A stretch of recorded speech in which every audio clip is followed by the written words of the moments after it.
தமிழ் உள்ளங்கள் அனைவருக்கும் இனிய வணக்கம். இது உங்கள் தமிழ் ஸ்டோர் சேனல். இன்னைக்கான வீடியோல மெயினா பார்க்க போறது என்ன அப்படின்னா, இந்த கரெக்ஷன் விண்டோ சம்பந்தமா. அதாவது நீட்டுடைய நீட் 2026ல அப்ளிகேஷன் போட்ட மாணவர்கள் நெறைய மிஸ்டேக்ஸ் வந்து பண்ணியிருக்கீங்க. மிஸ்டேக் இல்லாம எப்படி பண்ணணும்ன்றத ஏற்கனவே டெமோ வீடியோ நம்ம குடுத்துருக்கோம். அத நீங்க செக் பண்ணி பார்த்தீங்கன்னா தெரியும். இன்னமும் நெறைய மாணவர்கள் நம்மட்ட கேட்கறது என்ன அப்படின்னு சொன்னா, "சார் இந்த இடத்துல நான் வந்து ஃபோட்டோல தப்பு பண்ணியிருக்கேன். பேக்கிரவுண்ட் தப்பா எழுதிட்டேன். ஆ சைன் போட்டது வந்து ப்ளூ இங்க்ல நான் வந்து சைன் போட்டிருக்கேன். இதெல்லாம் ஓகேவா? இல்லையா? அப்படி கரெக்ஷன் பண்ணணும்னா வாய்ப்பு இருக்கா? இல்லையா?" அப்படின்னு சொல்லி நெறைய மாணவர்கள் கேட்கறாங்க. ஸோ அதற்கு தான் வந்து இந்த வீடியோ ஒரு ஆன்ஸரா கண்டிப்பா உங்களுக்கு இருக்க போகுது. ஃபர்ஸ்ட் என்ன அப்படின்னு பார்ப்போம். அதற்கு முன்பா நமக்கு ஆ மார்ச் 8ஆம் தேதி வரைக்கும் டைம் குடுத்துருக்காங்க அப்ளிகேஷன் போடுறதுக்கு. ரைட்டுங்களா? அப்ளிகேஷன் எக்ஸ்டெண்ட் பண்ணுவாங்களான்றது நம்ம கிட்ட அந்த நெருக்கத்தில மட்டும் தான் நமக்கு தெரியும். மேக்ஸிமம் அப்படி எக்ஸ்டெண்ட் பண்ணாங்கன்னா, ஒரு ஒரு பை சான்ஸ் 2 டேஸ் வந்து எக்ஸ்டெண்ட் பண்ணலாம். அப்ப மார்ச் 8னா மார்ச் 10 வரைக்கும் மேபி அப்ளிகேஷன் வந்து டேட் வந்து வரலாம். சரிங்களா? அதற்காக நம்ம வெயிட் பண்ணக்கூடாது. மேக்ஸிமம் நெறைய மாணவர்கள் வந்து அப்ளை பண்ணிட்டு இருக்கீங்க. ஸோ நான் ஏற்கனவே சொல்லியிருக்கேன். ஃபோட்டோ மிஸ்மேட்ச் எல்லாம் வந்ததுன்னா எப்படி பண்ணணும்னு போன ஷார்ட்ல கூட நான் சொல்லியிருக்கேன். நீங்க பார்த்தீங்கன்னாவே தெரியும். இந்த வீடியோல மெயினா சொல்லப் போறது இந்த கரெக்ஷன்ஸ்ல என்னென்ன கரெக்ஷன்லாம் பண்ணலாம்? என்னென்ன கரெக்ஷன பண்ணக்கூடாது? இத எப்ப பண்ணணும்? அப்படின்றது சில விஷயங்கள் இருக்கு. என்டிஏ என்ன பண்ணுவாங்க அப்படின்னு சொன்னா, இந்த அப்ளிகேஷன் ப்ராசஸ்லாம் முடிஞ்சதுக்கு அப்புறம், நமக்கு டைம் லிமிட் டேட்டே குடுத்துருக்காங்க.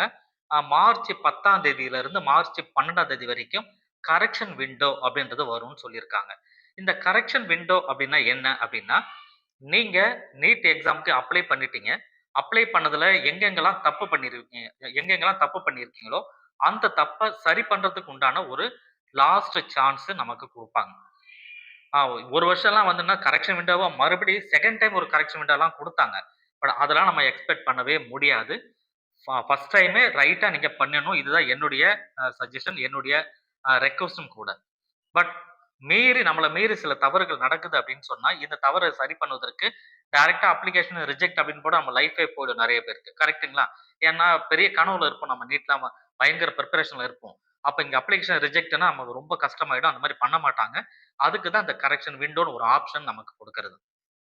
ஸோ இதுல நாம என்ன செய்யணும்? அவங்க எப்ப ஓப்பன் பண்றாங்களோ அப்பயிலருந்து 2 டேஸ் டைம் குடுப்பாங்க. நம்ம நோட்டிஃபிகேஷன் நம்ம சேனல் நீங்க பார்த்துக்கிட்டே இருந்தீங்கன்னா உங்களுக்கு தெரியும். அதுல நான் வந்து மென்ஷன் பண்ணுவேன். அத நீங்க பார்த்துட்டு கூட எப்படி கரெக்ஷன் பண்றதுன்னு பார்த்துக்கலாம். ஃபர்ஸ்ட் என்னென்னலாம் கரெக்ஷன் பண்ண முடியும்? என்னென்னலாம் கரெக்ஷன் பண்ண முடியாது? இப்ப நான் சொல்ற லிஸ்ட்ல நீங்க பண்ண தவறுகள் இருக்கா? இல்லையான்னு ஒரு தடவ பார்த்துக்கோங்க. இப்ப நான் சொல்றேன் உங்களுக்கு. இந்த கரெக்ஷன் விண்டோல ஃபர்ஸ்ட் நமக்கு சொல்றது என்ன அப்படின்னு பார்த்தீங்கன்னா, வாட் யூ கேன் எடிட். என்ன நீங்க எடிட் பண்ண முடியும் அப்படின்றதுனா, அவங்க எடிட்ன்னு ஒரு ஆப்ஷன் வரும். நீங்க உங்க லாகின்க்கு உள்ள போகணும்.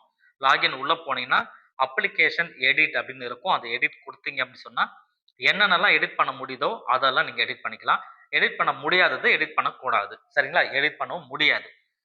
அப்படி எடிட் பண்ணக்கூடிய விஷயங்கள்லாம் என்னென்ன அப்படின்னா, உங்களுடைய பெர்சனல் டீட்டெயில். இந்த பெர்சனல் டீட்டெயில் அப்படின்னா என்னென்ன? அப்பா பேரு தப்பா குடுத்தது, அம்மா பேரு தப்பா குடுத்தது, ரைட்டுங்களா? ஸ்பெல்லிங் மிஸ்டேக்கா குடுத்தது. இது இல்லாம வந்து உங்களுடைய அகாடமிக் டீட்டெயில நீங்க தப்பா குடுத்திருப்பீங்க. 10த் மார்க், 12த் மார்க் இதெல்லாம் அப்டேட் பண்ணும்போது அந்த மார்க்லாம் என்ட்ரி பண்ணியிருப்பீங்க. எந்த ஸ்கூலு, கவர்ன்மென்ட் ஸ்கூலா, பிரைவேட் ஸ்கூலா இதெல்லாம் என்ட்ரி பண்ணியிருப்பீங்க இல்லையா? இதெல்லாம் வந்து நீங்க கரெக்ஷன் பண்ணிக்கலாம். அதே மாரி கேட்டகரி சர்டிஃபிகேட்டுமே வந்து போன வருஷம்லாம் குடுத்திருந்தாங்க. இந்த வருஷம் அது எப்படி வரும்னு நமக்கு தெரியல. நீங்க வந்து ஓபிசி, என்சிஎல் சர்டிஃபிகேட் நீங்க அப்லோட் பண்ணல. சில பேர் வந்து பழசு அப்லோட் பண்ணிட்டு இருப்பீங்க. அல்லது நான் இப்ப புதுசா லேட்டஸ்ட்டா கையில வந்திருக்கு. நான் இத பண்ணலாமான்னா, இந்த டைம்ல அது ஆப்பர்ச்சுனிட்டி இருந்ததுன்னா, அத நீங்க பண்ணிக்க முடியும். இது ஒரு விஷயம். எக்ஸாம் சிட்டி பிரிஃபரன்ஸ் இருக்கு இல்லையா? எக்ஸாம் சிட்டி நீங்க ஒண்ணு செலக்ட் பண்ணி குடுத்துட்டு இருப்பீங்க. அப்படி ஃபைனல் சப்மிட்லாம் குடுத்ததுக்கு அப்புறம், ஐய்யயோ! நம்ம சிட்டிய மாத்தி குடுத்துட்டோம். இல்லன்னா இந்த சிட்டி நம்ம குடுத்துருக்கலாம். இது நம்ம வீட்டுக்கு பக்கமா இருக்கு. இந்த மாரிலாம் யோசிச்சிருப்பீங்க இல்லையா? அந்த மாரி எக்ஸாம் சிட்டீஸ் ஏதாவது நீங்க மாத்தணும் அப்படின்னாலுமே, அந்த டைம்ல மாத்திக்க முடியும். இது ஒரு ஆப்ஷன் குடுப்பாங்க. இது இல்லாம முக்கியமா டாக்குமெண்ட் அப்லோட். ஏன்னா இது கண்டிப்பா வரும் எல்லாருக்குமே. டாக்குமெண்ட் அப்லோட்ல ஒண்ணு அன்கிளியர் டாக்குமெண்ட்ஸா இருக்கும். அன்கிளியர் டாக்குமெண்ட்டா நீங்க அப்லோட் பண்ணியிருப்பீங்க. உங்க ஃபோட்டோ அன்கிளியரா இருக்கும். அல்லது வந்து ஃபோட்டோ வந்து வேற மாரி நீங்க அப்லோட் பண்ணியிருப்பீங்க. எந்த தவறுகள் டாக்குமெண்ட்ல இருந்தாலுமே, அந்த டாக்குமெண்ட்டுமே சரி பண்றதுக்கு உண்டான வாய்ப்புகள அந்த இடத்துல குடுப்பாங்க. இது எல்லாமே வந்து அப்ளிகேஷன் முடிஞ்சு அடுத்த 2 நாளைக்கு கரெக்ஷன் விண்டோ ஓப்பன் ஆகும். அவங்க நோட்டீஸ்ல குடுப்பாங்க. அதுக்கப்புறம் நீங்க பண்ணணும். சரிங்களா? இது ஒரு லாஸ்ட் ஆப்பர்ச்சுனிட்டி. சரி. இதெல்லாம் நீங்க கரெக்ஷன் பண்றீங்க.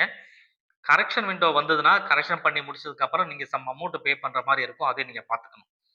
2வது எதெல்லாம் நம்மளால கரெக்ஷன் பண்ண முடியாது அப்படின்னு பார்க்கலாமா? இதுல உங்களுடைய மொபைல் நம்பர். அது கண்டிப்பா கரெக்ஷன் பண்ண முடியும். ஏன்னா ரிஜிஸ்டர் பண்ணும்போது ரிஜிஸ்டர் மொபைல் ஐடி அப்படின்னு ஒண்ணு குடுத்திருப்பீங்க. மொபைல் நம்பர் ஒண்ணு குடுத்திருப்பீங்க. ரிஜிஸ்டர் இமெயில் ஐடி குடுத்திருப்பீங்க. அப்போ உங்களோட மொபைல் நம்பர், உங்களுடைய மெயில் ஐடி இத கம்பல்சரி யாராலயுமே எடிட் பண்ண முடியாது. அந்த ஆப்ஷனுக்குள்ளேயே போகாது. இன்னொன்னு ஆதார் நம்பர். ஏன்னா ஆதார் வெரிஃபிகேஷன் அப்படின்னு ஒரு ப்ராசஸ் இருக்கு இல்லையா? இந்த ஆதார் வெரிஃபிகேஷன் பண்ணும்பொழுது ஆதார் நம்பரை நீங்க சேஞ்ச் பண்ண முடியாது. அங்க நீங்க தப்பா குடுத்திருந்தா அங்க வெரிஃபிகேஷன் நடந்திருக்காது. அது தப்பா வரதுக்கு வாய்ப்புகளே கிடையாது.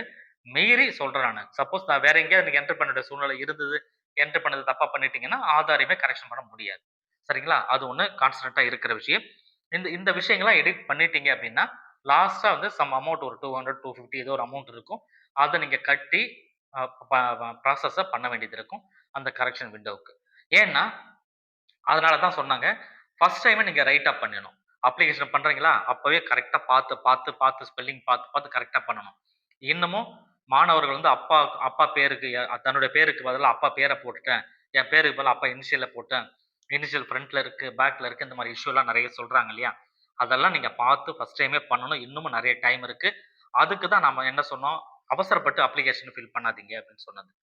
இதுக்கப்புறம் நீங்க அப்ளிகேஷன் பொறுமையா ஃபில் பண்ணுங்க. சந்தேகங்கள் இருந்ததுன்னா கமெண்ட்ல கேளுங்க. அத நான் டீட்டெயிலா உங்களுக்கு கண்டிப்பா ஆன்ஸரா உங்களுக்கு நான் சொல்றேன். வேற ஏதாவது சந்தேகங்கள் இருந்தாலும் தெளிவா நீங்க கேளுங்க. Thank you.